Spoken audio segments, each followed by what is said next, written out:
গণমাধ্যম কর্মী যারা কিনা এই পেশায় সবচেয়ে প্যাশনেট, তারা এই গণমাধ্যমকে যখন এগিয়ে নিতে চায়, আলটিমেট তাদেরকে ডিপেন্ড করতে হয় ডিসিশন মেকিং এর জন্য এই গণমাধ্যম ওনার্সের উপর। ওনার্সরা আসলে গণমাধ্যমে ইনভেস্ট করে ঠিকই, কিন্তু আদৌ এটার গার্ডিয়ান বা ওনার্স হয়ে উঠতে পারে কিনা সেই বিষয়টা আমরা সবাই জানি। এবং পরিশেষে সেই রাষ্ট্রে বা সরকার যে বিষয়টা, সেটা মনে পড়ে যায় আবার সেই রাষ্ট্র, সেই রাজা এবং ছোট কন্যার মতো সেই বিষয়টাতে। তো এই হয়েছে আমাদের বাংলাদেশে গণমাধ্যমের পরিস্থিতি। আমাদের চ্যালেঞ্জ আছে, তারপরেও আমরা এগিয়ে যেতে চাই।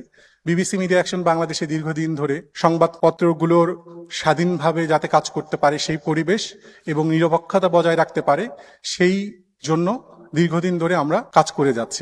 আমরা সাংবাদিকতার মান উন্নয়নের জন্য জাতীয় এবং আঞ্চলিক পর্যায়ে বিভিন্ন গণমাধ্যমের সঙ্গে খুবই ওতপ্রোতভাবে কাজ করছি এবং কাজ করতে গিয়ে দেখেছি এখানে যেমন মান উন্নয়ন, দক্ষতা এগুলো বৃদ্ধির যেমন প্রয়োজন, একই সাথে গণমাধ্যমগুলোর ভায়াবিলিটি, যেটা আমরা ফিনান্সিয়াল ভায়াবিলিটি বলি, সেইটাও অত্যন্ত জরুরি। এই ফিনান্সিয়াল ভায়াবিলিটি যদি গণমাধ্যমগুলোর আমরা যদি এনশিওর না করতে পারি, আসলে গণমাধ্যমের বিকাশে একটা বড় অন্তরায় হয়ে দাঁড়ায়। এই জন্য বিবিসি মিডিয়া অ্যাকশন শুধু একটা জায়গায় কাজ আমরা করছি না, আমরা আসলে 3টা জায়গা নিয়ে আমরা কাজ করতে চাই। আমরা গণমাধ্যমগুলো যাতে স্বাধীনভাবে কাজ করতে পারে সেই জন্য আমরা সেক্টরাল সাপোর্ট নিয়ে আমরা কাজ করি। আমরা গণমাধ্যমগুলো যাতে মান উন্নয়ন হয় সেই জন্য আমরা দক্ষতা বৃদ্ধির জন্য কাজ করি, এবং সর্বশেষে এটার যেন একটা ভায়াবল একটা বিজনেস মডেল হিসেবে দাঁড় হতে পারে সেই জন্য আমরা কাজ করে যাচ্ছি। তারই ধারাবাহিকতায় আমরা যখন দেখলাম বাংলাদেশে গণমাধ্যম সংস্কার কমিশন গঠন হলো এবং সেই সংস্কার কমিশন যখন একটা রিপোর্ট পেশ করলেন, তখন বিবিসি মিডিয়া অ্যাকশন এবং ব্রডকাস্টিং জার্নালিস্ট সেন্টার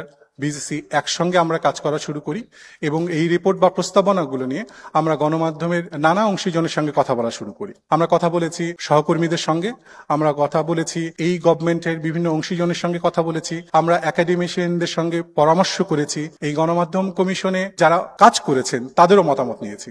আমরা বোঝার চেষ্টা করেছি এই গণমাধ্যম সংস্কার বাস্তবায়নে আমাদের সামষ্টিক যে প্রত্যাশাটা, এটাকে আমরা বোঝার চেষ্টা করেছি, ক্যাপচার করার চেষ্টা করেছি। কারণ আমাদের মনে হয়েছে সংস্কার বাস্তবায়নে প্রস্তাবনা এবং প্রত্যাশার একটা সমন্বয় দরকার, তাছাড়া এটা হয়তো সফলভাবে এটা বাস্তবায়ন নাও হইতে পারে। তো সেই জায়গাটার একটা পরিস্থিতি থাকে। আমরা যদি অন্যদিকে দেখি, বাংলাদেশের সাংবাদিকতার জবাবদিহিতা দেখি, জবাবদিহিতার কথাটা যখন আমরা বলি আমাদের আসলে একটা ধরনের শঙ্কা তৈরি হয়, জবাবদিহিতার নামে সাংবাদিকতাকে আমরা কন্ট্রোল করতে চাই কিনা। কিন্তু জবাবদিহিতার যখন প্রশ্নটা আসে, তখন আসলে গণমাধ্যমের জবাবদিহিতাটা হওয়া উচিত জনগণের কাছে। জনগণ ছাড়া জবাবদিহিতা আর কারো কাছেই গণমাধ্যমের হয়তো সেভাবে দরকার নেই আমাদের কাছে। আমরা যদি গণমাধ্যমের বিকাশের কথা চিন্তা করি, সেই জায়গাটা আমাদের অত্যন্ত জরুরি। আমরা একটা জটিল সময় পার করছি। গুজব এবং অপতথ্য এই ডিজিটাল যুগে আমাদের গণমাধ্যমগুলোকে বিশ্বাস এবং অবিশ্বাসের কঠিন কাঠগড়ায় দাঁড় করিয়ে দিয়েছে। আমরা দেখছি ডিজিটালি সাংবাদিকতার নানা মুখ এবং নানা রূপ দেখছি। এটা আমাদের মধ্যে শঙ্কা তৈরি করছে এবং একই সাথে এটা বাস্তবতা, এটাকে এড়িয়ে যাওয়ার কোনো উপায় নেই।